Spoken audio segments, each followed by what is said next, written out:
SFI-ക്കാരായ നിസാമിനെയും ശിവരഞ്ജിത്തിനെയും പോലെ കോപ്പിയടിച്ച police lang list കയറിയവരല്ല. നല്ലവണ്ണം കഷ്ടപ്പെട്ട് പഠിച്ച് ഉറക്കമളിച്ചിരുന്ന് പഠിച്ച് കായികക്ഷമത പരീക്ഷ ഉൾപ്പെടെ പാസ്സായിട്ടുള്ള മിടുമിടുക്കന്മാരായിട്ടുള്ള പിണറായി തമ്പുരാൻ ഒരു കാര്യം മനസ്സിലാക്കണം.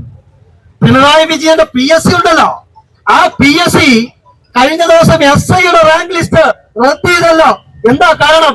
ആ SI-യുടെ ഷോർട്ട് ലിസ്റ്റിൽ പരീക്ഷ എഴുതി പാസ്സാകാത്തവൻ, പരീക്ഷയിൽ കായികക്ഷമതാ പരീക്ഷയിൽ പരാജയപ്പെട്ടവൻ, ഇവന്മാരെയൊക്കെ ഉൾപ്പെടുത്തിക്കൊണ്ടാണ് ആ SI-യുടെ ലിസ്റ്റ് വന്നിരിക്കുന്നത്.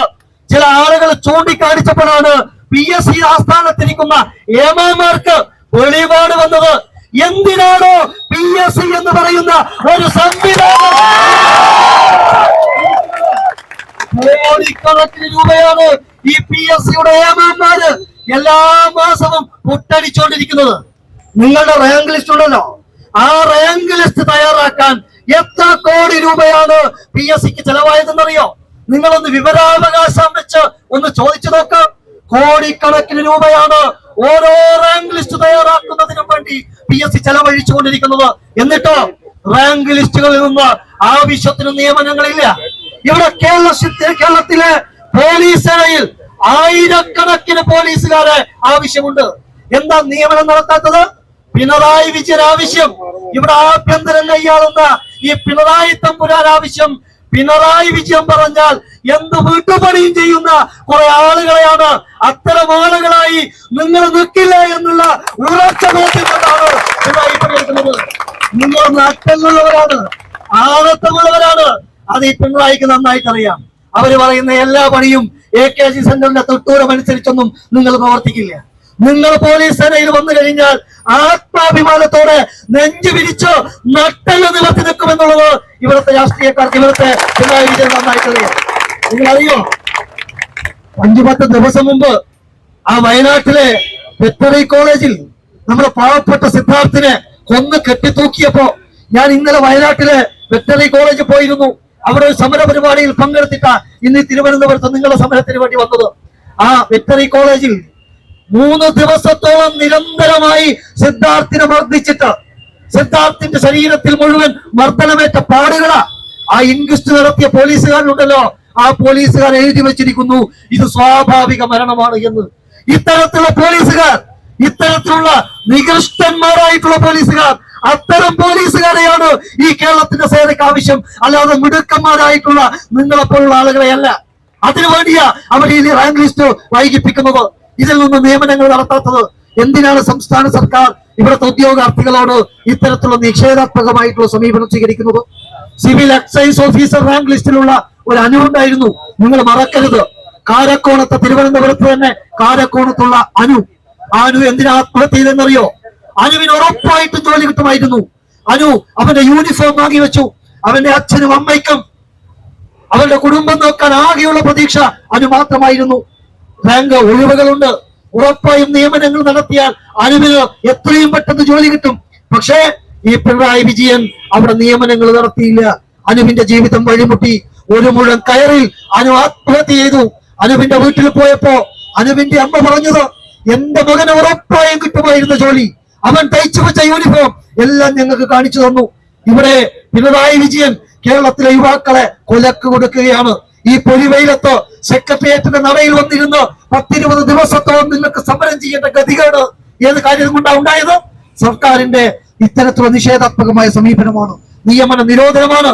സംസ്ഥാന സർക്കാരിന്റെ കയ്യിൽ പണമില്ല എന്ന് പറയുന്നത്. ഇവിടെ പശുത്തൊഴുത്തുണ്ടാക്കാൻ 55 ലക്ഷം രൂപയല്ലേ പിണറായി വിജയൻ നിങ്ങൾ ചെലവഴിച്ചത്?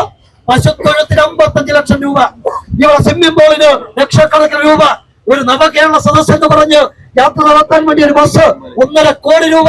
ഇതിനെല്ലാം പിണറായി വിജയൻ നിങ്ങളുടെ കയ്യിൽ പൈസയുണ്ട്. ഇവിടെ കേരളത്തിലെ ചെറുപ്പക്കാർക്ക് മറ്റവസരങ്ങളൊന്നുമില്ല, സർക്കാർ ജോലി മാത്രമാണ് അവസരം. കാരണം ഇവിടെ വ്യവസായങ്ങളില്ല. സാബു ജേക്കബിനെ പോലുള്ളവർ ആയിരക്കണക്കിന് കോടി രൂപ നിക്ഷേപിച്ചുകൊണ്ട് നടത്തുന്ന ആ ഒരു വ്യവസായം അത് മറ്റു സംസ്ഥാനങ്ങളിലേക്ക് പോകുന്നു. കേരളത്തിലെ തൊഴിലാളി ഈ ഉദ്യോഗാർത്ഥികൾക്ക് എന്ത് തൊഴിലവസരമുണ്ട്? മറ്റവസരങ്ങളൊന്നുമില്ല. എല്ലാ അവസരങ്ങളും വഴിമുട്ടിയിരിക്കുകയാണ്. അതുകൊണ്ട് ഈ സർക്കാർ ജോലി കൂടി നിങ്ങൾക്ക് നഷ്ടപ്പെടുകയാണെങ്കിൽ കേരളത്തിലെ ഉദ്യോഗാർത്ഥികളുടെ ജീവിതം പരുങ്ങല്ലായിരിക്കും. 50 ലക്ഷത്തോളം അഭ്യസ്ത വിദ്യരായിട്ടുള്ള തൊഴിലില്ലാത്ത ചെറുപ്പക്കാരുടെ നാടായിട്ട് ഈ കേരളം മാറിയിരിക്കുകയാണ്. 3 കോടിയിലേറെ അപേക്ഷകളാണ് PSC ആസ്ഥാനത്ത് കെട്ടിക്കിടക്കുന്നത്. അത്രയേറെ തൊഴിലില്ലായ്മ രൂക്ഷമാണ് ഈ കേരളത്തിൽ. എന്താണ് സംസ്ഥാന സർക്കാർ നടപടിയെടുക്കാത്തത്? ഇതിൽ പഴയ ആളുകളുടെയും 26 വയസ്സ് കഴിഞ്ഞാൽ ജനറൽ കാറ്റഗറിയിലുള്ള ആളുകളുടെ അവസരം നഷ്ടമാകും. കോവിഡ് കൊണ്ട് നിങ്ങൾക്ക് കുറെ വർഷങ്ങൾ നിങ്ങൾക്ക് നഷ്ടപ്പെട്ടു. ഈ റാങ്ക് ലിസ്റ്റിൽ നിന്ന് 20% നിയമനങ്ങൾ, 3000-ഓളം നിയമനങ്ങൾ മാത്രമേ നടന്നിട്ടുള്ളൂ. ഇവിടെ നിരവധിയായിട്ടുള്ള നിയമനങ്ങൾ നടത്താൻ 10,000 പേര് ബാക്കിയുണ്ട്. ഈ 10,000 പേർക്കും നിയമനം കൊടുക്കാൻ ആവശ്യമായിട്ടുള്ള തസ്തികകൾ കേരളത്തിൽ ലഭ്യമാണ്. നിങ്ങൾ കുറെ പറഞ്ഞല്ലോ, പന്തനാദാസിന്റെ കൊലപാതകം ഉണ്ടായപ്പോ ആവശ്യത്തിനുള്ള പോലീസ് പ്രൊട്ടക്ഷൻ എല്ലാ ആശുപത്രികളിലും ഉറപ്പാക്കുമെന്ന് പറഞ്ഞല്ലോ. ആ ഫയൽ കെട്ടിക്കിടക്കുന്നുണ്ടല്ലോ. എന്തുകൊണ്ടാ ഇത്തരം ഫയലുകളിൽ നിങ്ങൾ തീർപ്പ് കൽപ്പിക്കാത്തത്? ഇവിടെയുള്ള 10,000 പേർക്കും നിയമനം കൊടുക്കാൻ പിണറായി വിജയൻ നിങ്ങൾ തയ്യാറാകണം. ആ തയ്യാറാകുന്നതിനെ ഈ സമരവുമായിട്ട് മുന്നോട്ട് പോകും. ഈ സമരത്തിന്റെ രൂപം മാറും. ഇവിടെ ഈ ഉദ്യോഗാർത്ഥികളെ നിങ്ങൾ പഠിപ്പിക്കുന്നത് ഇവരുടെ പേരിൽ കേസ് വന്നു കഴിഞ്ഞാൽ ഇവർക്ക് ജോലി കിട്ടില്ല.